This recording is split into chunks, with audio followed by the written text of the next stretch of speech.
ಎಲ್ಲರಿಗೂ ನಮಸ್ಕಾರ. ಡೈಲಿ ವ್ಲಾಗ್ನ ಡೇ 22ಗೆ ಸ್ವಾಗತ. ಇವತ್ತು ಬೆಳಗ್ಗೆ ಎದ್ದು ಬಿಸಿ ಬಿಸಿಯಾಗಿ ಒಂದು ಬೆಣ್ಣೆ ಮಸಾಲೆ ದೋಸೆ ತಿನ್ನೋಣ ಅಂತ ಫಸ್ಟು CTRಗೆ ಹೋಗಿ CTRಲ್ಲಿ ಕೆಂಪು ಚಟ್ನಿ ಹಾಕ್ಸಿರೋ ಒಂದು ಮಸಾಲೆ ದೋಸೆನ ತಿಂದು ನಮ್ಮ ಮೇಡಮ್ ಅವ್ರನ್ನ ಆಫೀಸಿಗೆ ಬಿಟ್ಟು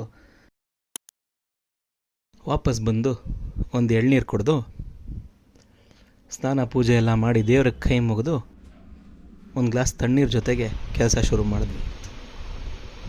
ಮಧ್ಯಾಹ್ನ ಊಟಕ್ಕೆ ಸ್ವಲ್ಪ ಪಚಡಿ, ಗ್ವಾಕಮೊಲೆ ಮತ್ತು ಒಂದು ಸ್ವಲ್ಪ ನಾಚೋಸ್ ತಿಂದು ಸಂಜೆ ಸ್ಯಾಂಕಿ ಟ್ಯಾಂಕಲ್ಲಿ ನಮ್ಮ ವಾಕ್ ಮುಗಿಸ್ಕೊಂಡು ಒಂದು ಪ್ರೋಟೀನ್ ಶೇಕ್ನ ಕುಡಿದು ಮತ್ತೆ ಕೆಲಸಕ್ಕೆ ಕೂತ್ಕೊಂಡ್ವಿ. ರಾತ್ರಿ ಊಟಕ್ಕೆ ಅಕ್ಕಿ ರೊಟ್ಟಿ ಮತ್ತೊಂದು ಸ್ವಲ್ಪ ಮೊಸರನ್ನ ತಿಂದ್ಕೊಂಡು ಚುಂಚಕಟ್ಟಾದಲ್ಲಿ ಯಲ್ಲಮ್ಮ ದೇವಸ್ಥಾನದ ಕರಗ ನಡೀತಾ ಇದೆ. ಸೊ ಅದನ್ನು ನೋಡೋಣ ಅಂತ ಹೋಗಿ ಇವತ್ತಿನ ದಿನ ಮುಗಿಸಿದ್ವಿ.